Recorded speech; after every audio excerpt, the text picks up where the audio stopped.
frameworks in place to incorporate the fact that we're dealing with really complicated systems that do change over time and aren't stagnant.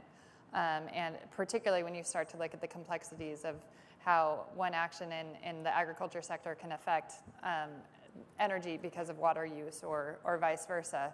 But where implementation happens is actually on the ground and with individuals who are making those changes happen. So you have to include the humanware side of this too, I think, is one of the things that we've learned at Field to Market. The humanware side. So Field to Market has actually developed some pretty sophisticated online tools for farmers to be able to use to look at their own footprints, or as we call them, field prints, on their own efficiency. But when change happens is when they sit down with their customers, who may not actually be their direct customers because it's a commodity system, who say, you know what, it's important to us how much water you're using, and we've looked at this, and it looks like there's a possibility for improvement here. That's when you start to perk the farmer's interest. It's not when they're sitting at their desk, which doesn't happen as much as it might with the rest of us, looking at the information. It's that conversation and discussion of why this is important throughout the supply chain,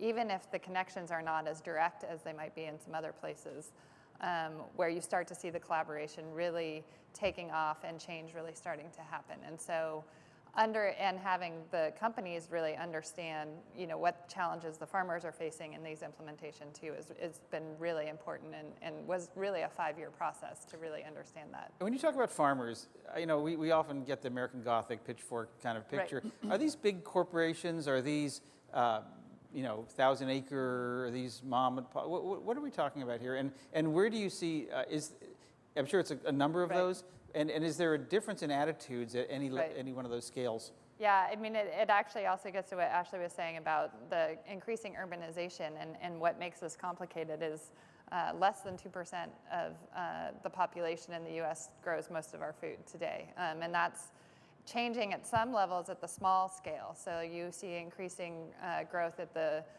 small farm level, local markets, those kinds of things. But for larger scale agriculture, people are continuing to get out of that business, and the farms are getting bigger.